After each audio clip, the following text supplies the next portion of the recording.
టమాటా రైస్కి కావాల్సిన పదార్థాలు: నానబెట్టుకున్న రైస్, టమాటాలు ఒక 4-5 తీసుకోవచ్చు, హోల్ గరం మసాలా, దాల్చిన చెక్క, ఇలాచి, లవంగాలు, కొత్తిమీర, ఆయిల్, కరివేపాకు, అల్లం పేస్ట్, ధనియాల పౌడరు, కారం, మెంతులు, జీలకర్ర, ఉప్పు, ఉల్లిపాయలు, పచ్చిమిర్చి, 2 క్యారెట్. ముందుగా గిన్నెలో ఆయిల్ వేసుకోవాలి. సరిపడా ఆయిల్ ఇంకెంత కావాలో అంత వేసుకోవాలి. లవంగాలు, చెక్క, ఇలాచీలు, కొద్దిగా షాజీరా వేసుకోవాలి.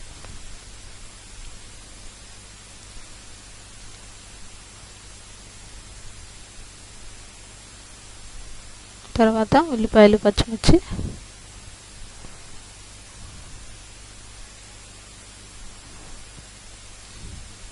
వేగనివ్వాలి. కొద్దిగా దూరగా వేగనివ్వాలి.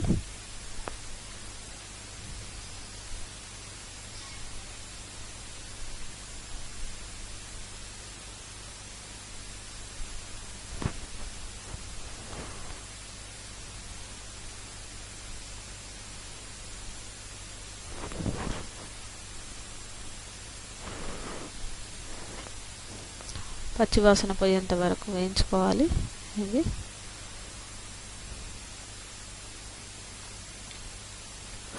ఒక 5 మినిట్స్ వేగిన తర్వాత మనం దీంట్లో కరివేపాకు,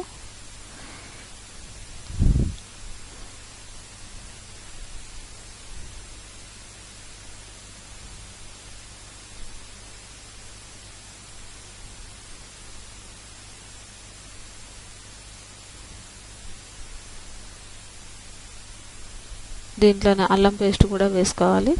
ఒక 5 మినిట్స్ పచ్చివాసన పోయేంత వరకు వేయించుకోవాలి. అది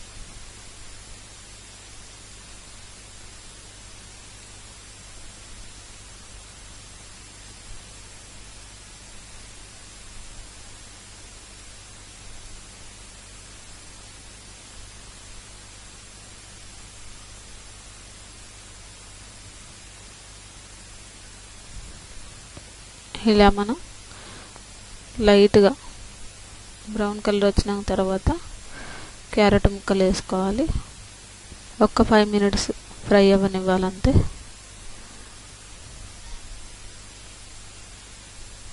మనకు ఆల్రెడీ వాటర్లో నెక్స్ట్ అన్నం ఉడికేలోపు కూడా క్యారెట్ ముక్కలు ఉడికిపోతాయి మనకి.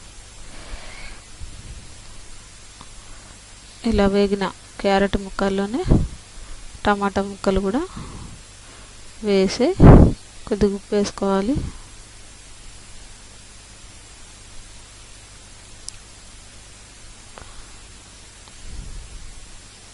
ఒక 5 మినిట్స్ వేగిన తర్వాత టమాటా ముక్కలను కూడా వేసేయాలి. ఇలా మనం టమాటా కూడా వేసి మంచిగా ఫ్రై అవ్వనివ్వాలి.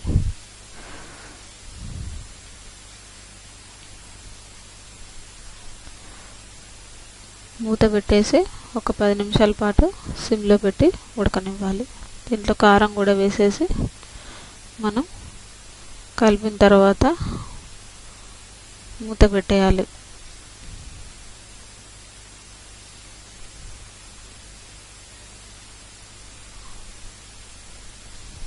మూత పెట్టి ఉంచితే మనకి ఒక 10 నిమిషాల పాటు టమాటా ముక్కలు మెత్తగా, క్యారెట్ ముక్కలు కూడా ఉడుకుతాయి. ఉడికిపోయినాయి. నెక్స్ట్ వాటర్ వేసుకోవాలి. మనం 3 కప్పుల రైస్కి 6 కప్పులు వాటరు చూసి వేసుకోవాలి.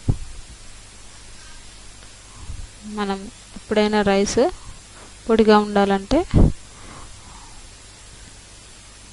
తీసుకున్న బియ్యానికి వాటరు అదే గ్లాస్తో మనం డబుల్ వేసుకోవాలన్నమాట. మనకి ఎసరు మరిగిపోయింది. దీంట్లోనే మనం నానబెట్టుకున్న రైస్ని వేసుకోవాలి.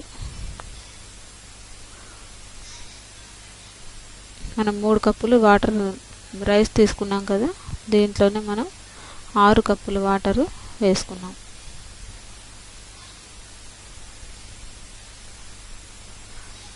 ఇలా రైస్ అంతా కూడా మనం ఎసర్లోనే వేసుకోవాలి.